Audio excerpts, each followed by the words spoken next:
गरीब साध साध सब नेक हैं, आप अपनी ठोरी। जो सतलोक ले जावेंगे वो साधु कोई और।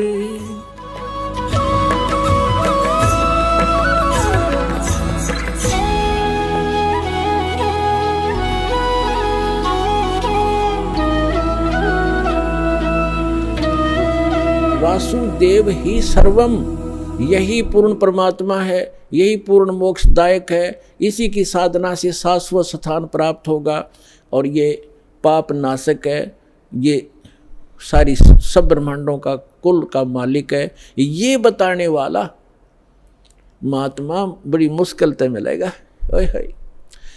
इस पर थोड़ा सा उदाहरण देते हैं।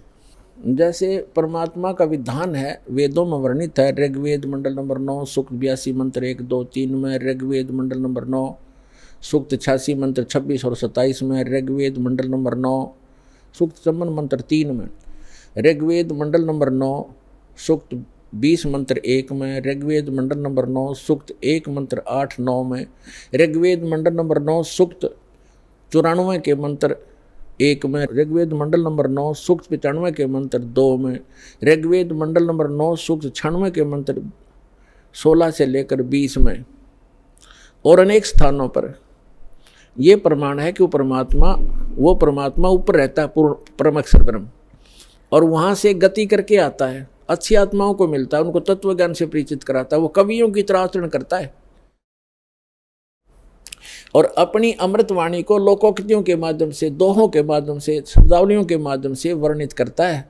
वो सच्चिदानंद घन ब्रह्म की वाणी होती है। तो वो किन महात्माओं को मिला? आदरणीय धर्मदास साहिब जी को, आदरणीय मलुकदास साहिब जी को, आदरणीय नानक साहिब जी को, आदरणीय दादू साहिब जी को, आदरणीय गरीबदास साहिब जी गांव छुरानी जिला दद्दरवाड़े को, आदरणीय गीसा साहिब जी गांव खेखड़ा उत्तर प्रदेश जिला मेरठ उत्तर प्रदेश वाले को, और आदरणीय स्वामी रामानंद जी काशी वाले को। ये तो महापुरुष दास के नॉलेज में है, जिनको भगवान सीधे मिले, तो अपने नियमानुसार, अपने लीला अनुसार मिलते, ऐसे मिले।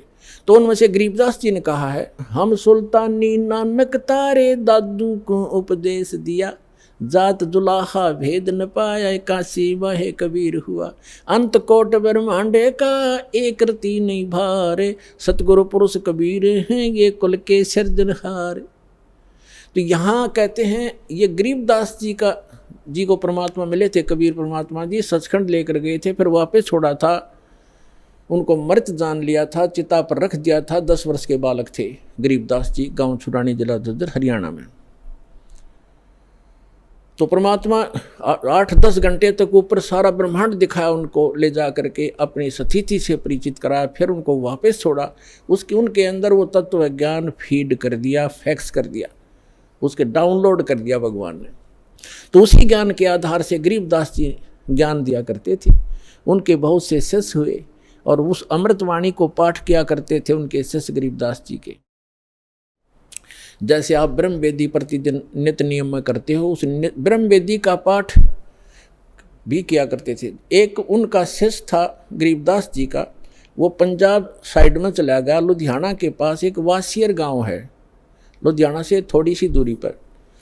उसके बाहर गर्मी, आजकल का मौसम था गर्मियों का, वृक्ष यात्रा करता हुआ जा रहा था वो भक्त, और वहाँ बैठ गया, नहा धो कर सुबह तालाब के किनारे स्नान करके वहाँ बैठ के अपना सुबह का नित्य नियम करे था, गरीबदास जी की वाणी का जो आप करते हो। और एक राम राय नाम का एक बहुत बड़ा धनी था, 800-900 बीघे ज़मीन थी उसको राय साहब कहा करते थे। और वो थोड़ा सा बैकलासा व्यक्ति था, उसको झुमकरा भी कहा करते थे, यानी ज़्यादा डामाडोल विचारों का व्यक्ति था धार्मिक व्यक्ति। तो जब उसने सुबह सुबह वो वाणी सुनी उस गरीबदास जी के शिष्य के मुख से, और ये सरदार जो है सिख लोग वाणी के बड़े कायल होते हैं, इसके ऊपर बड़े आकर्षित हो जाते हैं। निकट जाकर बैठ गया, भगत ने सारी ब्रह्म वेदी कही। तब उस राम राय ने, उस सरदार जी ने, सिख ने पूछा कि महाराज ए भगत, ये वाणी किसकी है, का दी है? तो उसने भक्त ने बताया कि मेरे गुरुदेव गरीबदास जी की है। ये महाराज जी शरीर में हैं या मृत्यु को प्राप्त हो गए, शरीर छोड़ गए। भक्त ने बताया कि छुडानी गांव, जिला तो जब था नहीं, बहादुरगढ़ के पास एक छुडानी गांव है, वहाँ हैं और वर्तमान में है। तो उस राम राय ने सोचा कि इसे महापुरुष के दर्शन करने चाहिए, संत के। अब उसने संत कैसा मान रखा था, जैसे आप देखते हो अपने हिंदू धर्म में बड़ी बड़ी जटा हो, बड़ी बड़ी दाढ़ी हो, गले में माला हो, राख रूख मसल रखी हो, या कति मूंड मुंडा रखा हो हैं, और लाल कपड़े गेरवें कपड़े हों, और भी कोई तलक पलक लगा रखे हों। तो इस तरह की वेशभूषा वाले को हम महात्मा मानते हैं। तो इसी दृष्टिकोण से चल पड़ा कि महात्मा ऐसा पाओगा, दूना दाना लगा रखा होगा, चमटे गाड़ रखे होंगे। गांव छुडानी छोटा सा गांव था, 30-40 घर थे उस समय, ज़्यादा से ज़्यादा 50 घर होंगे। तो वहाँ जाकर पूछा कि गरीबदास महाराज से मिलना है। वहाँ के लोग जानते थे कि इस गरीबू को महाराज कहते हैं, ये लोग बाहर से आने वाले। और गरीबदास जी रहते थे जैसे हरियाणा के धोती कुर्ता आम पुराने ये व्यक्ति डालते हैं, सिर पर साफा धोती और कुर्ता, ऐसे रहते थे, सिंपल मैन, जैसे आम नागरिक जैसी वेशभूषा। तो पुण्यात्मा भक्ति और भगत में, भगत के लिए वेशभूषा कोई मायने नहीं रखती, चाहे कैसी भी रखो, लेकिन सूटेबल हो, अच्छी हो और देश के अनुकूल हो तो अच्छा रहता है। जैसे लाल को किसी कपड़े में बांध कर रख ले, फटे पुराने में या बढ़िया अच्छे वाले में, वो लाल तो लाल ही होता है। ऐसे भक्त भक्ति से बनता है, ऊपर के आडंबर से नहीं बनता। तो कहने का भाव ये है कि उसका दृष्टिकोण ये था। जब उसने पूछा कि गरीबदास महाराज कहाँ हैं, उन्होंने बता दिया कि सामने वो मकान उन्हीं का है। मकान के आगे बाहर से आए हुए दूसरे गांव के कुछ भक्त बैठे थे, कुछ उस गांव का भी 1-2 भक्त था। उनसे पूछा भी महाराज गरीबदास जी कहाँ हैं, उन्होंने बताया भी बैठ जाओ, अभी आ जाएंगे, बाहर घूमने गए हैं सुबह सुबह। किधर गए हैं, किस साइड में गए। उसने सोचा कि इतनी दूर से आया हूँ, राम राय जी ने सोचा कि इतनी दूर से आया हूँ, महापुरुष के दर्शन करके आहार करूँगा। उनसे पूछा कि किस साइड में गए हैं, मैं उनके दर्शन करना चाहता हूँ। और ये भी पूछा कि कितनी देर में आएंगे। तो वहाँ उपस्थित भक्तों ने बताया कि उनकी मर्जी है भाई, साधु संतों की, आओ तो अभी आ जाओ, ना तो दोपहर तक नहीं आवे।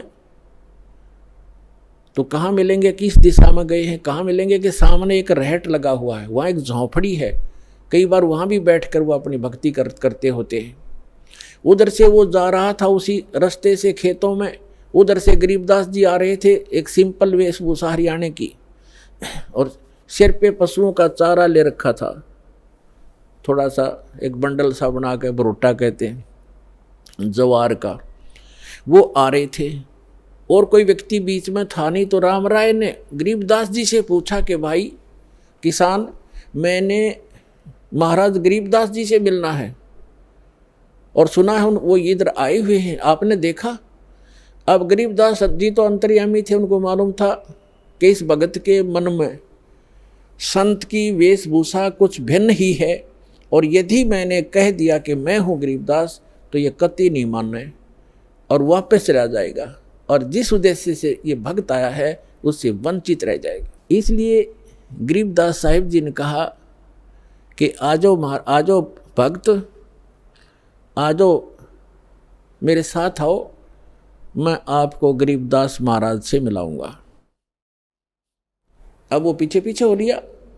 जब वापस आए, उसी घर में पहुँचे जहाँ उनका घर था, भगत बैठे थे। भगत उठे, उन्होंने, किसी ने तो महाराज के चरणों में दंडवत प्रणाम किया, किसी ने भाग करके वो सिर पे रखा हुआ पशुओं का जो चारे का बरोटा था, बंडल, वो उठा ग्रहण किया। अब राम राय ने सोचा कि ये कौन भाई, कोई सेठ, ये अच्छा जमींदार होगा, किसान, क्योंकि गरीबदास जी भी 1400 एकड़ ज़मीन थी गरीबदास जी की, इतने बड़े किसान थे। तो उसने सोचा ये किसान होगा कोई। उनसे पूछा भगतों से कि वो ये कौन है भाई? तो वो भगत जो कह रही, यही तो है गरीबदास जी महाराज। अब उस सरदार जी का तो सिर घूम गया कि यो महाराज, ये तो एक आम आदमी है, सिंपल मैन, धोती कुर्ते वाला किसान है। अब वो लगा फिर वो जुम्मन, उसका दिमाग घना इधर उधर। गरीबदास जी समझ गए, एक झुमकरा झूम गया।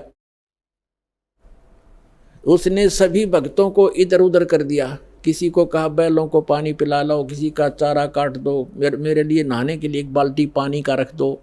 और उस झुमकरे को कह दिया यहाँ बैठ जाओ महात्मा भगत जी। वो बैठ गया, बस चल इतनी दूर से आया हूँ, बैठते जाता हूँ, पर आ गया गलत, खोदा पहाड़ निकली चुईया। क्योंकि उसने तो महात्मा मान रखा था कि ऐसा होगा, जोटा जोटा रखी होगी, ढूंढा दौड़ा राख रूख मसल रखी होगी, पता नहीं जंगल में बैठा होगा। गरीबदास जी स्नान करने लग गए, धोती बांधा करते थे। तो धोती ऐसे एक बेल्ट सी बांधते हैं, देखा होगा यहाँ भक्त धोती वाले बता देंगे। कोई धोती बांध के और उसके ऊपर से एक रस उसी का हिस्सा एज ए बेल्ट बांध जाकर उसने अड़बंद कहते हैं हमारे देसी भाषा में, अड़बंद। तो जब एक हाथ के उनका चोट लगी हुई थी उंगली के, गरीबदास जी ने पट्टी लपेट रखी थी। उस जो राम राय से कहा कि हे सरदार जी आइए और मेरे या धोती का गांठ लगा दे, अड़बंद की बेल्ट बांध दे, ऐसे गांठ लगाते थे। अब जो ही उसने अड़बंद की गांठ लगानी चाहिए, जैसे रुमाल होते हैं ये, धोती शरीर के अंदर से निकलाई और गांठ धोती का लगी। उन्होंने जल्दी सी खोला, धोखा लग गया तेरे से, धोखा। फिर दोबारा, फिर तीसरी बार फिर ऐसे ही हुआ। तब गरीबदास जी ने कहा अरे झुमकरा, वो ये सोच रहा था मेरे जैसा किसान है, इसने संत मानते हैं ये बड़े भोले आदमी आके हरियाणा के। तो तब कहा रे झुमकरा, मैं तेरे जैसा किसान हूँ, जमींदार हूँ भाई, ये गांठ क्यों ना लगती, घनी देर लगी। तो जब उसने देखा ऊपर ने, राम राय जी विष्णु जी के उपासक थे, बेशक से वह सिख थे, विष्णु जी को इष्ट रूप में मानते थे। क्योंकि पहले हम सभी जितने भी सिख बने हैं ये अपने हिंदुओं से ही अलग से एक, जिन्होंने शिष्य तो ग्रहण कर लिया, उस धर्म उन धार्मिक नियमों का पालन किया, उन्हें सिख कहने लगे। सिख माने शिष्य। तो क्या देखा उस राम राय ने, भगवान उस गरीबदास जी का ऊपर का हिस्सा, चार हाथ, हाथ में वो सब गदा पद्म शंख सुदर्शन घूम रहा है, मुकुट है, यानी विष्णु रूप दिखाई दिया। चरणों में गिर गए, पूरी तरह है भगवान माफ़ करो, मैंने तो आपका सिंपल मैन मान लिया। उठा तो फिर वो जोगा जो गरीबदास, उसने सोचा कोई सपना देख लिया तूने, वो फिर बैठ गया। फिर भी उसने सोचा चल कुछ तो है महात्मा में, कुछ करामात है, इससे कुछ ज्ञान प्राप्त करते हैं। तब सारी सृष्टि रचना सुनाई गरीबदास जी ने कि भाई हम कौन हैं, कहाँ से आए हैं। हम सुल्तानी नानक तारे दादू को उपदेश दिया, जात जुलाखा भेद न पाया, ये काशी महे कबीर हुआ। अनंत कोट ब्रह्मांडे का एक रति नहीं भारे, सतगुरु पुरुष कबीर हैं ये कुल के सर्जनहार। पूरी ब्रह्मा विष्णु महेश की सचिथि बताई, सारे ब्रह्मांडों की रचना जो कबीर परमात्मा ने दिखाई थी आंखों और बताई थी वह बताई। तब राम राय कहता है भगवान हे महाराज, ये ज्ञान तो आज तक हमारे को किसी ने नहीं बताया।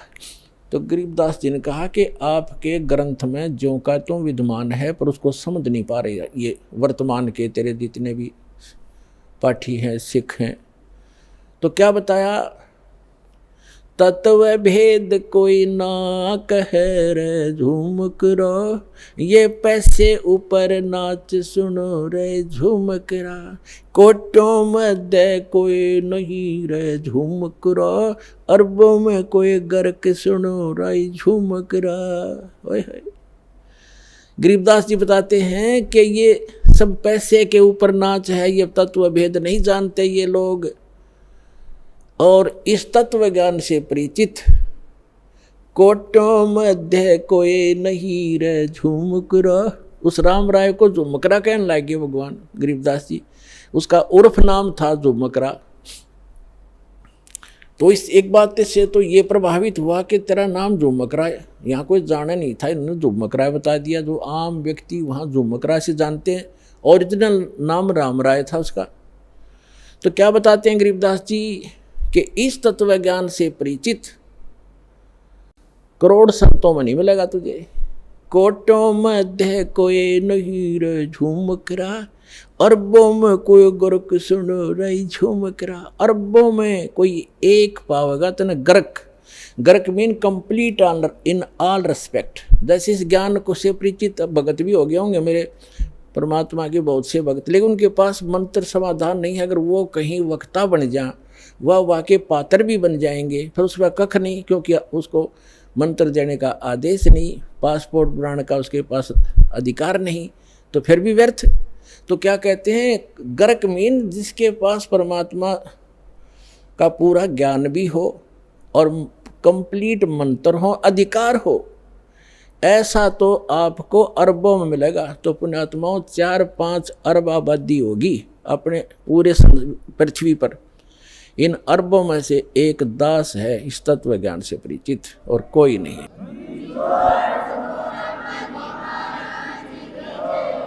गीता के यथार्थ विश्लेषण की जानकारी के लिए पढ़ें पुस्तक गीता तेरा ज्ञानामृत।